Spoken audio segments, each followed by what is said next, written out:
நாங்கள் ஸ்தோத்திரிக்கிறோம். இவ்வளவு நேரமுடைய பாதத்தில் அமர்ந்திருந்து உம்மாடு கூட நாங்கள் நெருங்கி உறவாடக்கூடிய கிருபைகளை தந்ததுக்காக ஸ்தோத்திரம். கர்த்தாவே, வந்த பிள்ளை யாவரையும் ஆசீர்வதியும். இவ்வளவு நேரம் ஆராய் முன்னே நடத்தின பிள்ளைகளுக்கு ஆசீர்வதியும். அப்பா, இந்த நேரத்திலே இப்படி வேத வசனத்தை தியானிக்க வந்திருக்கிறோம். கர்த்தருடைய ஆவியானவர்களோடு தொடர்ந்து இடைபடுவீராக. கடந்த நாளில் அருமையான தமது மகளுக்கு கர்த்தாவே வந்த பயங்கரமான இக்கட்டான சூழ்நிலை கொடுத்த விடுதலைக்காக ஸ்தோத்திரம். இன்னும் நல்ல பரிமாண ஆரோக்கியத்தை தருவீராக.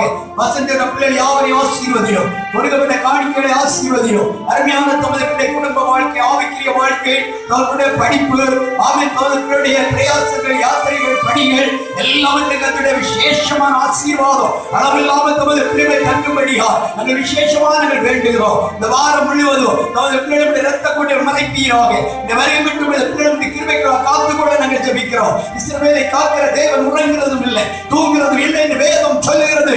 ஆமென். வார்த்தையின்படியே இந்த பிள்ளை பாதுகாத்துக் கொள்ள நாங்கள் ஜெபிக்கிறோம். தேவனை சந்தி தொடர்ந்து பரிசுத்தவான்களோடு இடைவிடும் எல்லா தடைகளையும் மாற்றி இயேசுவின் நாமத்தில் ஜெபிக்கிறோம் நல்ல பிதாவே.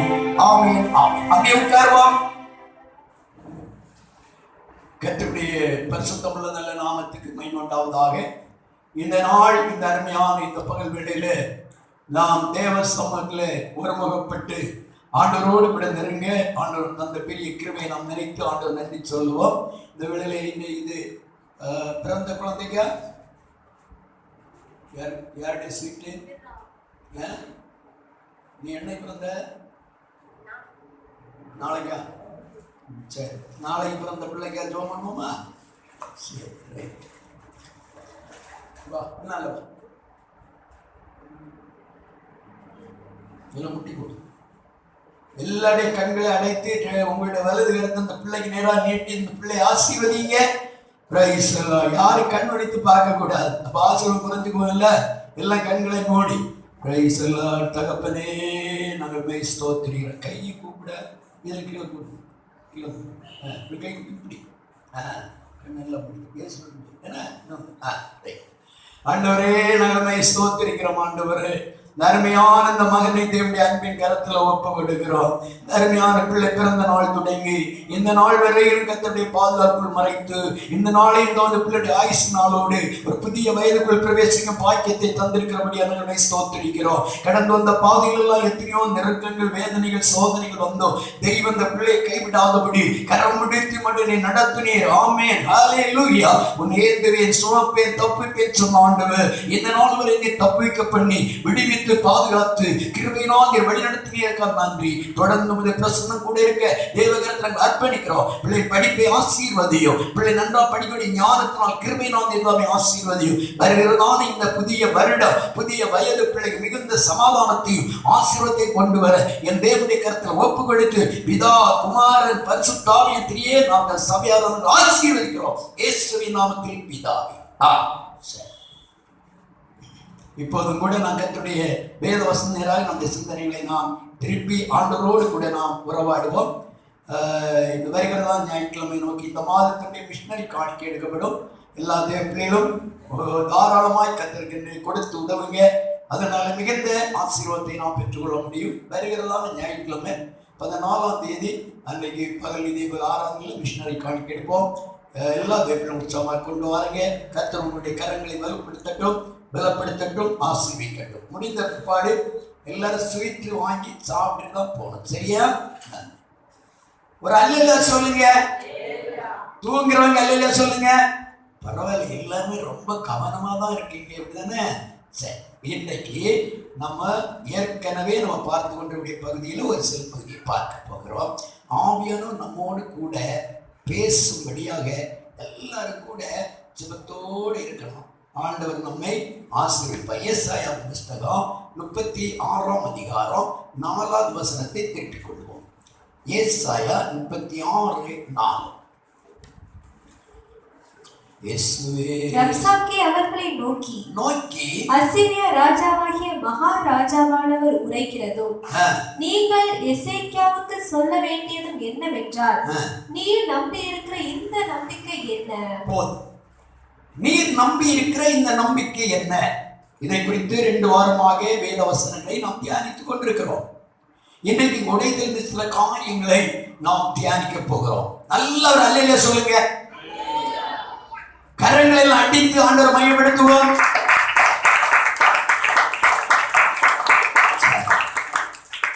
சகோதர பக்கம் தான் ரொம்ப விசேஷமா இருக்கு. கையெழு பரவாயில்ல.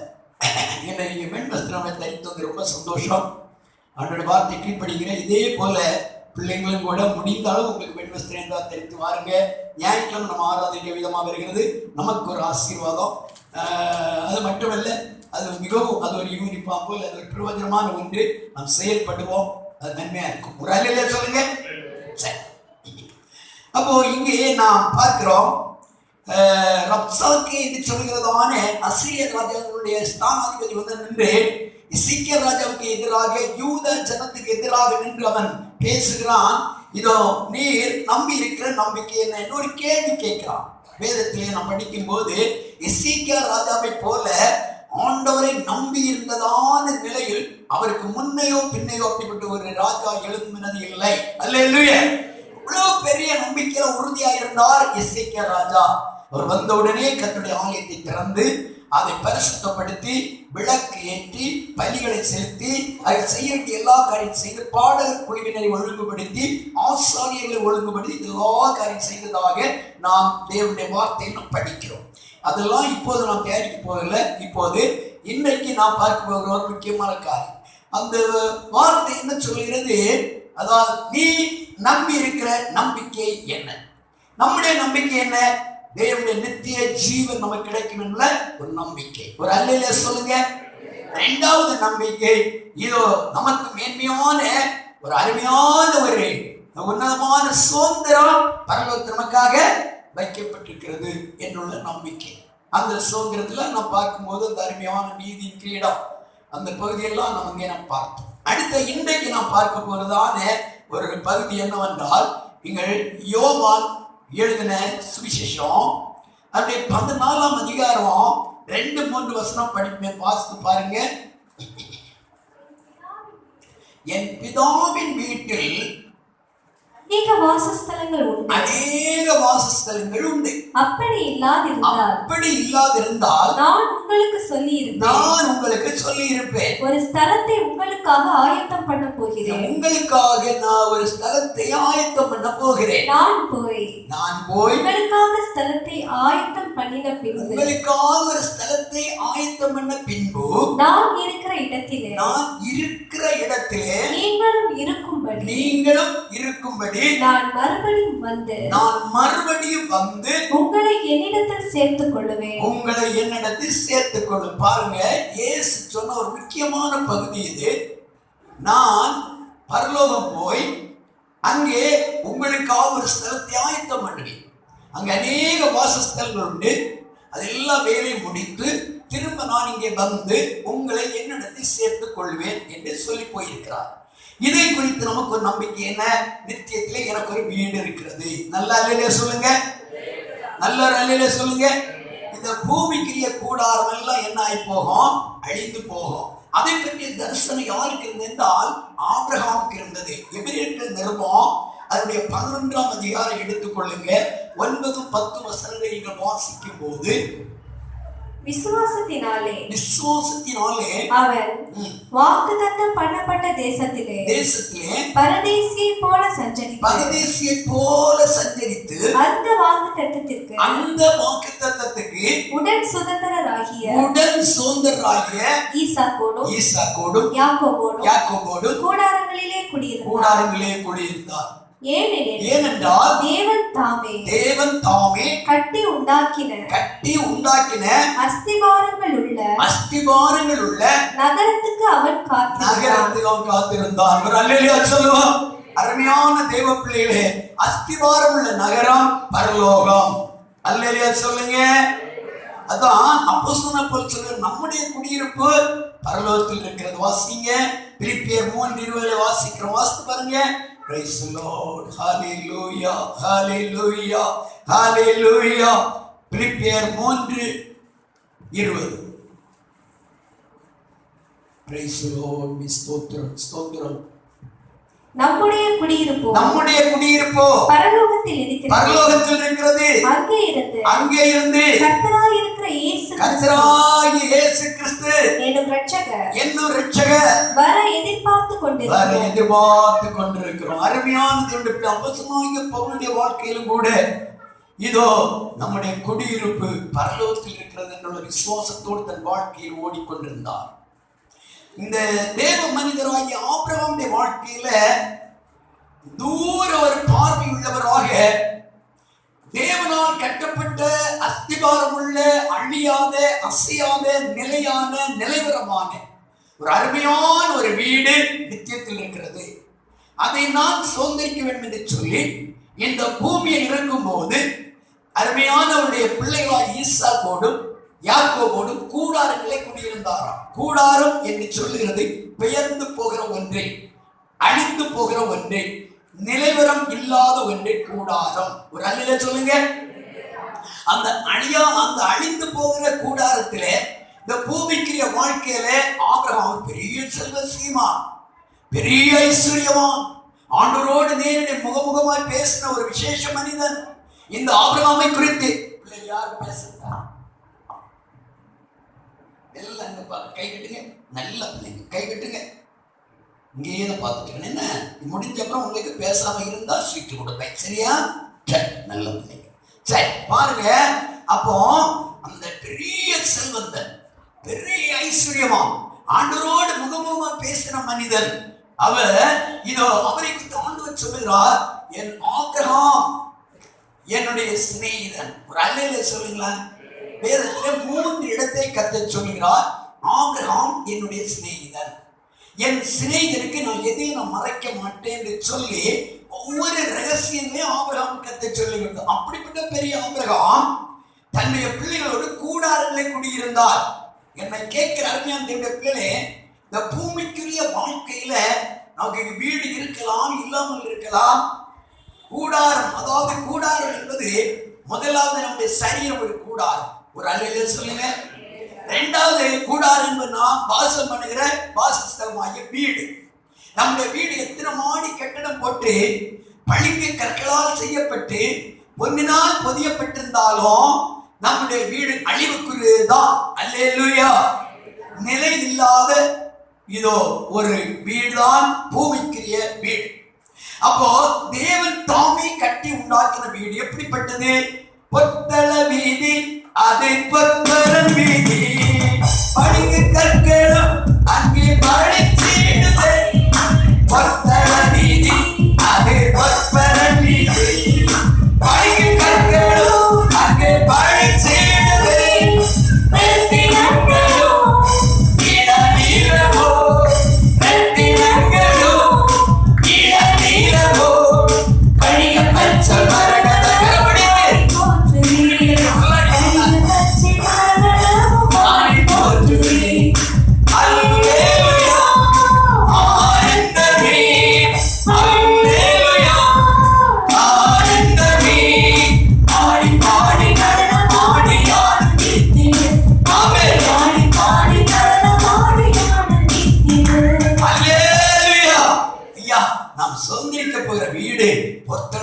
போடப்பட்ட வீதியா இருக்கிறது.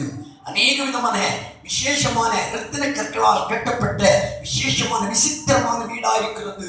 அந்த வீட்டை குறித்து வெளிப்படுத்த நாம் படிக்க முடியும் போது வேண்டாம். 21, 22 அதிகாரங்களை நீங்கள் வீட்டில் போய் படித்து பாருங்கள். அந்த வீடு எப்படி இருக்கிறது, எவ்வளவு மகிமையா இருக்கிறது, எவ்வளவு அழகா இருக்கிறது. அதுக்கு சூரியனோ சந்திரனோ ஒன்றுமே வெளிச்சம் இல்லை. அதனுடைய வெளிச்சம் முழுவதும் கர்த்தராகிய தேவன் ஆண்டவராகிய இயேசு ஒருவரே அதனுடைய வெளிச்சம். கரங்களை தட்டி வீட்டுல போய் உட்கார்ந்துருந்தேன். உட்கார்ந்தோடனே ஜெபம் பண்ணமா என்று கேட்கவும் இதோ மின்சாரம் போய்விட்டது, எல்லா லைட்டும் அணைந்தது, ஒரே இருள். அந்த பிள்ளை சொல்லு, அம்மா மண்ணெண்ண விளக்கு எங்க, டார்ச் எங்க? பாருங்க, பூமியில இருக்கும் போது ஏதாயிலும் ஒரு வெளிச்சம் தேவையா இருக்கிறது. ஆனா அந்த வெளிச்சம் கொஞ்ச நேரத்துக்கு தான். அல்லேலூயா.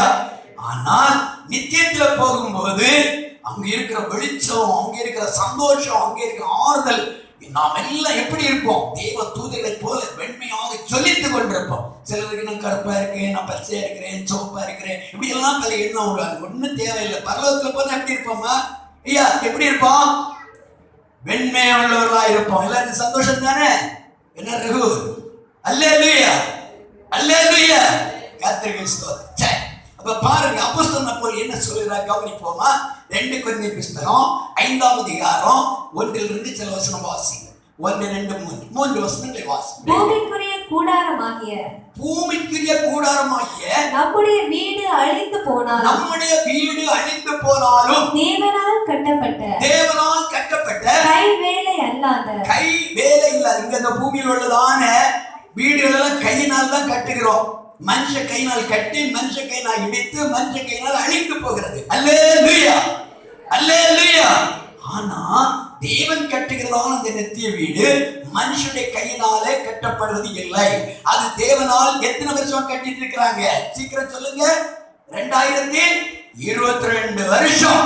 எப்படி அழகா இருக்கும், எவ்வளவு மேன்மையா இருக்கும் பாருங்க. இயேசு கிறிஸ்துடைய வருகையின் அந்த ஜனநாள், அந்த மனுஷனுடைய ஜனநாள் வரையும் தேவனுடைய வருகை மட்டும் இருக்கக்கூடிய எல்லா மனுஷருக்கும் அருமையான வீடு கட்டப்பட்டிருக்கு. அப்படிதானே? யாருக்கெல்லாம் அந்த வீட்டுல போனோம்? கரங்களை வைத்து பார்ப்போம். எல்லாரும் ஆசையா, பரவாயில்லையே. உங்க யாரெல்லாம் அந்த வீடை பார்த்தீங்க? பார்த்துட்டீங்களா? என்ன வீலம்மா பார்த்துட்டீங்களா? அவங்க அப்படியே குனிகிறாங்க, என்கிட்ட கேட்டக்கூடாதுன்னு. கர்த்தருக்கு ஸ்தோத்திரம். நாம் எல்லாம் பூமியில இருக்க அந்த வீடை பார்க்கணும். சரியா? கர்த்தருக்கு ஸ்தோத்திரம். ஒரு அல்லேலூயா சொல்லுங்க. சந்தோஷமா இருக்கீங்களா? அல்லேலூயா. பாருங்க, கர்த்தருக்கு ஸ்தோத்திரம். நம்முடைய நம்பிக்கை இந்த பூமிக்கு எந்த ஒரு காரியத்தை யோபின் புத்தகத்துல படிக்கும்போது யோபு சொல்லுகிறார், 31 அதிகாரம் 24, 25 வசனத்துல சொல்லுகிறார், என்னுடைய நம்பிக்கை. வாசிங்க யோபின் புத்தகம் 31, 24, 25. ஹalleluya. நான் பொன்னின் மேல் என் நம்பிக்கையை வைத்து, பொன்னின் மேல் என் நம்பிக்கையை வைத்து, தங்கத்தை பார்த்து நீ என் ஆதரவு என்று, தங்கத்தை பார்த்து நீ என் ஆதரவு என்று நான் சொன்னதும் என் ஆஸ்தி பெரியதென்றும், என் கைக்கு மிகுதியும் கிடைத்ததென்றும், என் கைக்கு மிகுதியும் கிடைத்ததென்றும் நான் மகிழ்ந்ததும். அருமையான தேவ பிள்ளைகளே, யோபு பெரிய ஐஸ்வர்யவான். ஆனால் அவர் சொல்லுகிறார், பொன்னின் மேல் நான் நம்பிக்கை வைக்கல, இதோ சொத்தின் மேல் நான் நம்பிக்கை வைக்கல, என் பலத்தின் மேல் நம்பிக்கை வைக்கல. என்னுடைய நம்பிக்கை முழுவது என் மீட்பர் உயிரோடு இருக்கிறவரை நான் காண்பேன். கரங்களை தட்டி கர்த்தரை நான் ஸ்தோத்திரம் பண்ணி மகிழ்வோம். ஹalleluya, ஹalleluya. இந்த நாளில் பகல் வேளையிலே தேவ பிள்ளைகளே, இந்த கூடாரமாகிய நம்முடைய இந்த கூடாரத்துக்குள் இருக்கிற அவ்வளவு நாளோ பாரம் சுமந்து தவிக்கிறோம். வாசிங்க இந்த 2 கொரிந்தியர் 5, 1, 2, 3 சீக்கிரம் வாசிங்க. பூமிக்குரிய கூடாரமாகிய நம்முடைய வீடு அழிந்து போனாலும் தேவனால் கட்டப்பட்ட கைவேலை இல்லாத நித்திய வீடு பரலோகத்திலே நமக்கு உண்டென்று அறிந்திருக்கிறோம். இயேசு சொல்லிவிட்டு போய்விட்டார், நான் உங்களுக்காக ஒரு வீட்டை ஆயத்தம் பண்ண போகிறேன், மறுபடியும் நான் வந்து உங்களை சேர்த்துக் கொள்வேன்.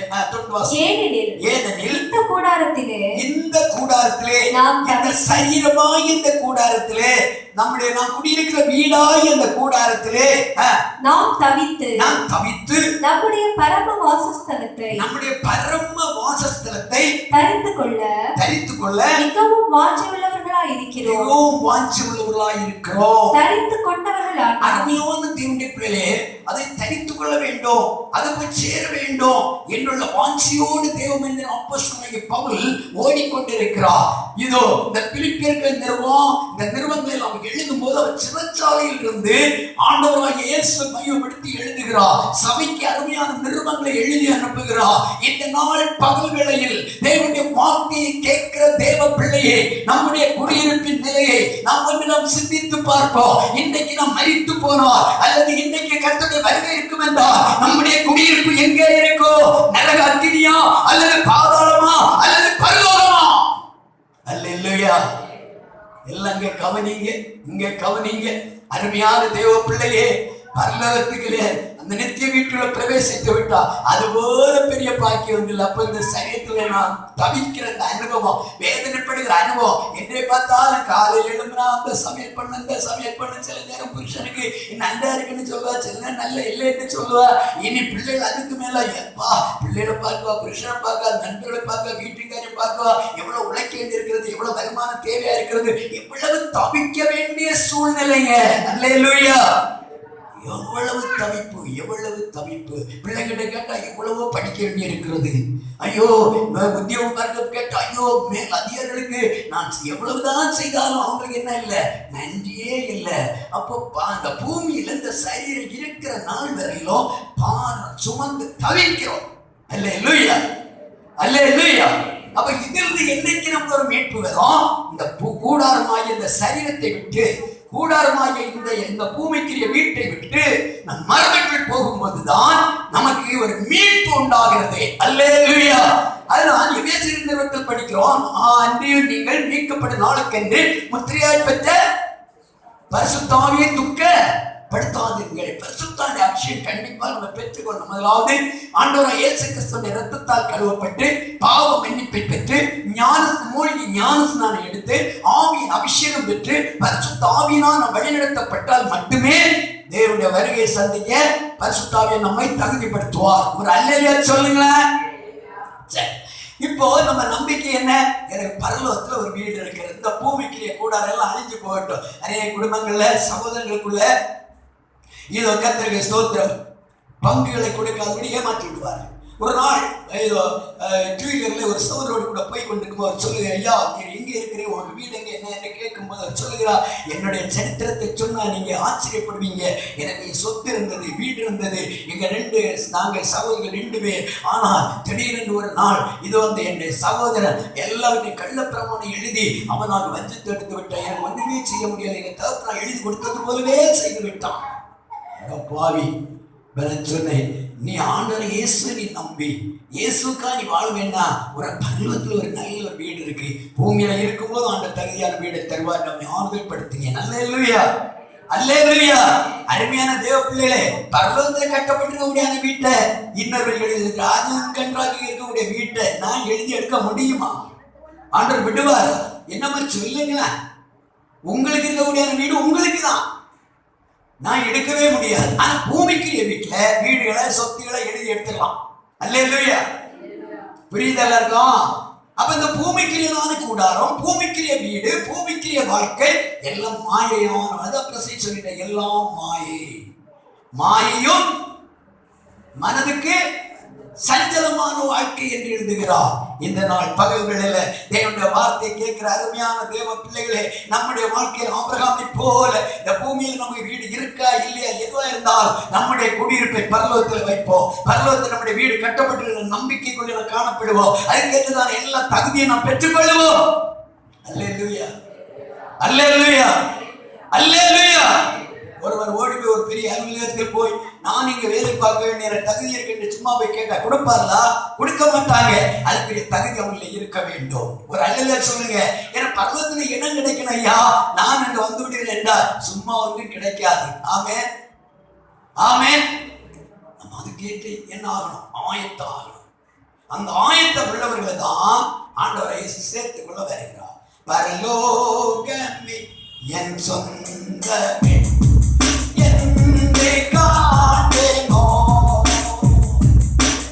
Oh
மகிமையான இடத்தை சீக்கிரமாக நாம் சுதந்திரிக்கணும். அதுக்காக வேண்டிய நம்மை மட்டும் பரிசுத்தப்படுத்துவோம், தகுதிப்படுத்துவோம். கர்த்தர் சீக்கிரம் வருகிறார். அடுத்தபடி நம்முடைய நம்பிக்கை என்ன?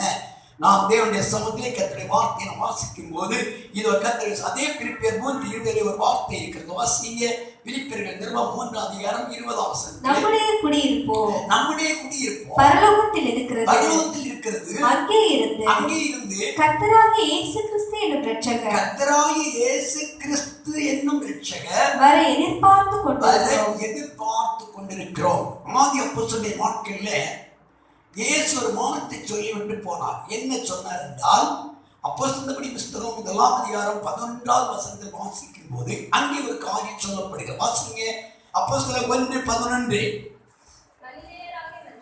கல்லிலேயாகிய மனுஷரே, நீங்கள் ஏன் வானத்தை அண்ணாந்து பார்த்து கொண்டிருக்கிறீர்கள்? உங்களிடத்திலிருந்து வானத்துக்கு எடுத்துக்கொள்ளப்பட்டதான இந்த இயேசுவானவர் எப்படி உங்களுடைய கண்களுக்கு முன்பாக வானத்துக்கு எழுந்தருளி போனாரோ அப்படியே மறுபடியும் வருவார். கரங்களை தட்டி கர்த்தரை நான் ஸ்தோத்திரம் பண்ணுவோமா? எல்லாரும் கரங்களை தட்டி உற்சாகமா பிரைஸ் ஹல்லேலூயா. எப்படி இயேசு வானத்தில் எடுத்துக் கொள்ளப்பட்டாரோ அதே போல மறுபடி வருவார் என்று தேவதூதன் சாட்சி கொடுத்தார். உடனே அந்த தூதர்கள் அந்த சீஷனுக்கு ஒரு திடன் வந்தது, ஒரு பலன் வந்தது. அப்ப நிச்சயமா இயேசு மறுபடி வருவார். அல்லேலூயா. அது ஏற்கனவே இயேசு யோவான் 14 சொல்லிவிட்டு போய்விட்டார். நான் மறுபடி வருவேன், உங்களுக்கு அவர் இடத்தை ஸ்தலத்தை ஆயத்தம் பண்ணி கொண்டு நான் வருவேன் என்று சொல்லிவிட்டு போய்விட்டார். என்றால் அதை உறுதிப்படுத்த இப்போது தூதர்கள் வந்து சொல்றாங்க, இப்ப இயேசு போய்விட்டார், நீங்க கலங்க வேண்டாம், பயப்பட வேண்டாம், பதற வேண்டாம், இயேசு நிச்சயம் வருவார். இயேசு மறுபடி வந்து உங்களை சேர்த்து கொள்ள போகிறார். எப்படி இயேசு உங்கள் கண்கள் போனாரோ அதே போல உங்கள் கண்கள் திரும்ப வருவார் என்று தைரியப்படுத்தினார்கள். ஆம் தேவனுடைய பிள்ளைகளே, நம்முடைய வாழ்க்கையில ஆண்டவராய் இயேசு வருவது உண்மை. அவருடைய வருகை சந்திக்க நாம் எதிர்பார்த்திருப்போம். நம்முடைய நம்பிக்கை என்ன? இயேசு வருவார். அல்லேலூயா. வெளிதேசம் போயிருக்கக்கூடியதான அருமையான குடும்பத்தின் தலைவர் எப்ப வருவார் என்று அருமையான மனைவி, அருமையான பிள்ளைங்க எதிர்பார்த்திருக்கிறாங்க. ஒரு லீவுக்கு வந்து கொஞ்ச நாள் நின்றுட்டு போய்விட மாட்டாளா என்று அந்த எதிர்பார்ப்புல பார்க்கும்போது அவருடைய எதிர்பார்ப்பு திடீரென்று புருஷன் அல்ல பெற்றோர் தகப்பனர் வந்து விட்டால் அந்த பிள்ளைகளுக்கு இருக்கிற சந்தோஷம், மனைவிக்கு இருக்கிற சந்தோஷம், பரவாயில்ல வந்துட்டீங்களே, இதை விட பெரிய சந்தோஷம் இயேசுவின் வருகை. அல்லேலூயா. நல்லா அல்லேலூயா சொல்லுங்க. கர்த்தருக்கு ஸ்தோத்திரம். அருமையான தேவனுடைய பிள்ளைகளே, இயேசு எப்படி வருவார்? வாசிப்போம். 1 தெசலோனிக்கேயர் புத்தகம் 4:16 வாசிக்க கேட்போம். ஏனெனில் கர்த்தர் தாமே ஆரவாரத்தோடும் பிரதான தூதனுடைய சத்தத்தோடும் தேவ எக்காலத்தோடும் வானத்திலிருந்து இறங்கி வருவார். அப்பொழுது கிறிஸ்துவுக்குள் மரித்தவர்கள் முதலாவது எழுந்திருப்பார்கள். பின்பு உயிரோடு இருக்கும் நாமும் கர்த்தருக்கு எதிர்கொண்டு போக மேகங்கள் மேல் அவர்களோடு கூட ஆகாயத்தில் எடுத்துக்கொள்ளப்பட்டு இவ்விதமாய் எப்பொழுதும் கர்த்தருடனே கூட இருப்போம். கரங்களை தட்டி எல்லாரும் கர்த்தரை நாம் ஸ்தோத்திரம் பண்ணுவோமா? எல்லாரும் கர்த்தரை நாம் மகிமைப்படுத்துவோம். அருமையான தேவ பிள்ளைகளே, நம்முடைய ஆண்டவர் இயேசு சொல்லிவிட்டு போய்விட்டார், மறுபடியும் நான் வருவேன் என்று. அவர் எப்படி வருவார் என்று இங்கே தெளிவா சொல்லப்பட்டிருக்கிறது. இயேசு வரும்போது இதோ ஜீவனோடு இருக்கக்கூடியதான பரிசுத்தவான்களான தேவ பிள்ளைகள் மர்மமாய் எடுத்துக் கொள்ளப்படுவார்கள். மரித்ததான பரிசுத்தவான்கள் மகிமையின் சாயல் அடைந்தவர்களால் அவர்கள் உயிரோடு எழுப்பி வருவார்கள். அந்த கூட்டத்தை நாமும் போய் இயேசு தரிசிக்க போகிறோம். நம்பிக்கை யாருக்கெல்லாம் இருக்கு? கரங்களை உயர்த்துங்க பார்ப்போம். கரங்களை உயர்த்துங்க. என்ன நம்பிக்கை உண்டு, நான் போவேன், இயேசு வரும்போது நான் போயிடுவேன், எனக்கு நித்தியத்துல வீடு இருக்கிறது, அங்கே போய் நான் அதை சுதந்திரிப்பேன். ஆமென். பரவாயில்லையே. ஒரு அருமையான ஒரு தொழிலாளிக்கு ஒரு ஆசை. அவருக்கு நிறைய கோழி இருந்தது. அந்த கோழி முட்டையை கொண்டு அடை வைக்கும் போது ஒரு கழுகு முட்டையை வைத்து பார்க்கணும். அந்த கழுகு முட்டை எப்படி பொரிக்குதா, அது கெட்டு போகுதா என்ன என்று பார்க்கும்படியாக அதை வைத்தார். அந்த மற்ற முட்டைகளோடு இதை சேர்த்து வைத்து இந்த கோழி எத்தனை நாளில் பொரிக்கும் சொல்லுங்க? இங்கதான் சொல்லுங்க. என்ன 20 பரவாயில்ல, சின்ன பிள்ளைகள் உங்களுக்கே மறந்தே போச்சே. பிள்ளைங்களுக்கு எவ்வளவு அருமையா ஞாபகம் இருக்கு பார்த்தீங்களா? சரி, அப்ப இந்த 21 நாட்களும் இந்த முட்டைகளை வைத்து இந்த அருமையான மனிதன் பொரிக்க வைத்தார். பொரிக்க வைத்து குறிக்கப்பட்ட நாளானே அருமையான குஞ்சுகள் பொரித்து வந்தது. இந்த கழுகு முட்டையிலிருந்து ஒரு அருமையான குஞ்சு பொரித்து வந்தது. இதை அருமையாக அவர்கள் அந்த ஆகாரங்கள் போட்டு நல்லா வளர்த்து வந்தார். ஒரு குறிக்கப்பட்ட நாள் ஆன உடனே இந்த கூட இருக்கக்கூடியதான கோழி குஞ்சுகளோடு மேய்ந்து சந்தோஷமா இருந்த இந்த கழுகு குஞ்சு திடீரென்று வானத்தை அண்ணாந்து பார்க்கும்போது இவையுடைய கூட்டாளிகள் எல்லாம் மேலே நின்று வட்டம் விட்டு அப்படியே பறந்து கொண்டே இருந்தாங்க. இதை பார்த்த கழுகுக்கு ஒரு உற்சாகம் வந்தது. அவர் நல்ல ஒரு அருமையான இனிமையான சத்தம் போட்டு 2 ரெக்கைகளை அடித்து மேலே பறந்து போய்விட்டது. கீழே இருந்த கோழிகள் இப்படி பார்க்குது. என்ன ஆச்சு? அது கழுகு குஞ்சு. பறந்திடுவேன் நான், பறந்திடுவேன், பறந்திடுவேன் நான், பறந்திடுவேன் வானத்தில், வானத்தில், நடுவானத்தில் இயேசுவின் கைகளில் நான் இருப்பேன். வானத்தில், வானத்தில், நடுவானத்தில் இயேசுவின் கைகளில் நான் இருப்பேன். பரமன் இயேசுவின் புன்னகை முகம் என் கண்களில் உள்ளத்தில் நிறைந்து நிற்கும். என் கண்களில் உள்ளத்தில் நிறைந்து நிற்கும். அல்லேலூயா. அப்படிதான் கிறிஸ்துக்குள்ள இருக்கிற பிள்ளைங்க எல்லாம் ஒரு பறந்து அப்படியே போயிடுவாங்க. இந்த துன்மார்க்கமான ஜனம், கைவிடப்பட்ட ஜனங்கள் ஆடி பார்த்துட்டு இருப்பாங்க. பரிதாபமான நிலை. அப்படிப்பட்ட நிலை நமக்கு வந்துடக்கூடாது. நாம் பறந்து போய் இயேசுவை நாம் தரிசிக்க போகிறோம். அவருடைய வருகை இதோ சீக்கிரமாக இருக்கிறது. அவருடைய வருகையை சந்திக்க நமக்கு நம்பிக்கை. நான் போவேன், இயேசுவை நான் காண்பேன். அதுதான் அப்போ யோபின் புஸ்தகத்தை நான் படிக்கும் போது யோபு இவ்விதமா சொல்லுகிறார். யோபின் புஸ்தகம் 19 அதிகாரம் 25, 26 இந்த வசனங்களை வாசிக்கும் போது தேவ மனிதனா யோபு சொன்ன வார்த்தையை வாசிப்போம். என் மீட்பர் உயிரோடு இருக்கிறார் என்றும், என் மீட்பர் உயிரோடு இருக்கிறார் என்றும், அவர் கடைசி நாளில் பூமியின் மேல் நிற்பார், அவர் கடைசி நாளில் பூமி மேல் நிற்பார் என்றும் நான் அறிந்திருக்கிறேன். நான் அறிந்திருக்கிறேன். இந்த என் தோல் முதலானவைகள் அழிந்து போனாலும் நான் என் மாம்சத்தில் இருந்து தேவனை பார்ப்பேன். தேவனை பார்ப்பேன். அவரை நானே பார்ப்பேன். அவரை நானே பார்ப்பேன். அந்நிய கண்கள் அல்ல, என் கண்களே அவரை காணும். அல்லேலூயா. அந்த நம்பிக்கை நமக்கு இருக்கிறதா? எல்லாரும் அப்படியே எழுப்புவோம், கர்த்தரை ஆராதிக்க போகிறோம். இந்த நாள், இந்த அருமையான இந்த பகல் வேளையில தேவனுடைய பரிசுத்த ஆவியானவர் நம்மோடு கூட இடைப்பட்டுக் கொண்டிருக்கிற நேரம், பரலோகத்தின் தேவன் நம்மோடு கூட பேசிக் கொண்ட நேரம். அப்படியே நாம் எழும்பி தேவனை ஆராதிக்க போகிறோம். ஹல்லேலூயா, ஹல்லேலூயா, ஹல்லேலூயா. ஒன்று போல பறித்து, ஒன்று போல வளர்ந்து, ஒன்று போல ஆகாரம் புசித்து சந்தோஷமா இந்த கோழி குஞ்சுகள் மத்தியில ஒரே ஒரு கழுகு குஞ்சு இதோ மேலே அவைகளுடைய கழுகுகள் காந்து வந்த போது இந்த கழுகு குஞ்சு பறந்து போனது போல ஆண்டவராகிய இயேசு மத்திய வானில் வரும்போது தேவ பிள்ளை நீ பறந்து போக வேண்டும். அதுக்குரிய யோக்கியம், அதுக்குரிய தகுதி உன்னிலே காணப்படுகிறதா? நீ அதுக்குரிய தகுதியோடு இருக்கிறாயா சகோதரா, சகோதரி? இந்த நாள் பகல் தேவ ஆவியானவர் உன்னோடு கூட பேசிக் கொண்டிருக்கிறார். ஹல்லேலூயா, ஹல்லேலூயா. அருமையான பாலுவ பிள்ளையே, அருமையான சகோதரா, சகோதரி, இன்னைக்கு என் இயேசு வந்தார், நான் அவரை சந்திப்பேன். என் நித்தியத்தில் ஒரு வீடு எனக்காக இருக்கிறது. நான் அங்க போய் அதை சோதரிப்பத நம்பிக்கை உனக்கு உண்டா? யாரும் கண் விழிக்க வேண்டாம். எல்லாருடைய கண்களை மூடுவோம். உலகத்திலே ரட்சிக்கப்படாத ஜனத்தோடு கூட நாம் கூட சேர்ந்து ஜீவித்துக் கொண்டிருக்கிறோம். ஆனா ஒரு நாள் பரிசுத்தராகிய இயேசு வருவார்.